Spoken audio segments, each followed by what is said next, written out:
এই সমস্যা আছে, সিকুইনের মোটিভ তৈরি হচ্ছে কিন্তু সিকুইনে পড়তেছে না, সমস্যার সমাধান এটাই নিয়ে আসবো আজকে আমরা দেখব। তরুণ বন্ধুরা চলুন কথা না বাড়িয়ে আমরা ভিডিওতে চলে যাই। আর এই ভিডিওটা দেখে যদি আপনার একটু উপকার আসে তাহলে অবশ্যই শেয়ার করে দিবেন অন্যকে দেখার জন্য। এখানে দেখেন উপরে এবং নিচে কিন্তু সিকুইন আছে, মাঝখানে কিন্তু সিকুইন নাই। এটা আমরা কি করব তো দেখি আমরা কিভাবে ভুলগুলা করি সেটা আমরা আগে দেখার চেষ্টা করি। আমরা একটা রান স্টেজ নিয়ে নিলাম, এটাকে এই যে আমরা সিলেক্ট করে ফেললাম। এটাকে সিলেক্ট করে এখন আমরা 3 মিলিয়ে দেব। এখানে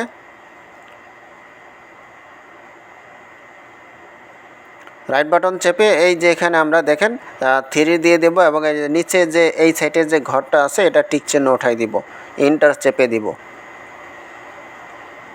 এরপরে এই যে সিকোয়েন্স বক্স থেকে আমাদের ম্যানুয়াল সিকোয়েন্সটা সিলেক্ট করব। এখানে এই যে সাদা অংশগুলো আছে এখানে দেখে দেখে আমরা প্রথমে লেফট বাটন ক্লিক দেব, এরপর রাইট বাটন ক্লিক দিয়ে এন্টার চাপ দিব। আমাদের সিকোয়েন্স অপশনটা চলে আসছে। এখন আমরা কি করব, এটাকে সিলেক্ট করে এই যে এখানে আসবো, আসার পরে এখানে ক্রিয়েট মোটিভ, এই মোটিভে ক্লিক দেব।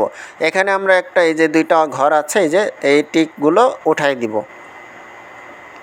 এখানে একটা সংখ্যা দিয়ে দেব মোটিভটা চেনার জন্য, ওকে দিয়ে দিলাম।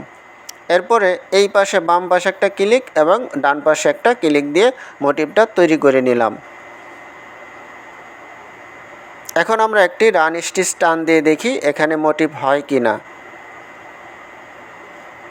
এটাকে সিলেক্ট করে নিলাম এবং এই যে এখানে যে উপরে দেখেন মোটিভের যে অপশনগুলো এখানে আমরা ক্লিক দিয়ে দিব। দেখেন বন্ধু কোনো সিকোয়েন্স অপশন অন হয় নাই, সিকোয়েন্স কিন্তু এখানে আসে নাই।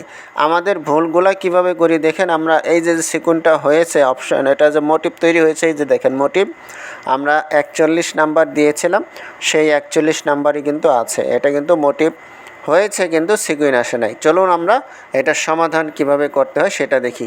সেই একইভাবে আমরা প্রথমে এটা ম্যানুয়ালের যে সিকোয়েন্সটা এটা নিব, এখানে একটা লেফট বাটন দিব। আর এই জায়গাটাই হচ্ছে গুরুত্বপূর্ণ বিষয়, সেটা হচ্ছে এখানে একটা রাইট বাটন দিলাম এবং এখানে ক্লিক আর একটা দেবো, এই যে মাঝখানে একটা এক্সট্রা ক্লিক দেবো লেফট বাটন দিয়ে। প্রথমে একটা লেফট বাটন দিলাম, রাইট বাটন দিয়ে সিকোয়েন্স ফেললাম, এরপরে ওই সিকোয়েন্স যেখানে পড়ছে ওটার মাঝখানে আবার লেফট বাটন দিছি। এরপর আমরা এটা কি করব, মোটিভ তৈরি করব। সেম একই প্রসেসে এই দোনোটা ঘর ক্লিক উঠাই দেব। এখানে আমার যেহেতু আগে 41 নাম্বার দিয়েছিলাম নষ্ট, ওইটাকে আমি রিপ্লেস করে দিলাম, ওকে দিয়ে দিলাম।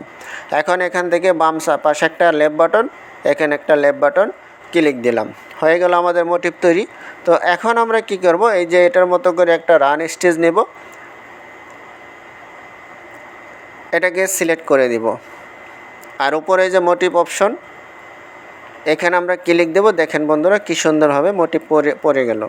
তো এইভাবে করে আমরা কিন্তু মোটিভের যে ভুলটা ছিল সেটা হচ্ছে 2টা ক্লিক আমরা দিব। এটা হচ্ছে আমার প্রসেস, আপনি যদি অন্য কোনো প্রসেসে থাকে সেটার ভিডিও অথবা কমেন্টসে জানাবেন, আরও অনেক প্রসেস থাকতে পারে। তো এইভাবে করে এইভাবে করে আমরা সিকোয়েন্সের মোটিভ তৈরি করতে পারি। আশা করি ভালো চলবে। এখানে 5 মিলি 3 মিলি আছে, আপনি যেটা খুশি সেটা দিতে পারেন, সমস্যা নেই। তো বন্ধুরা আজকের ভিডিওটা এই পর্যন্ত রাখবো। আর এই ভিডিওটা দেখে যদি আপনার একটু উপকারে আসে তাহলে অবশ্যই শেয়ার করে দিবেন অন্যকে দেখার জন্য, এবং আমাকে উৎসাহ দেওয়ার জন্য অবশ্যই একটা কমেন্টস করে যাবেন, একটা লাইক দিয়ে যাবেন, তাহলে আমি আরও উৎসাহ পাবো এইরকম ভিডিওগুলো তৈরি করতে।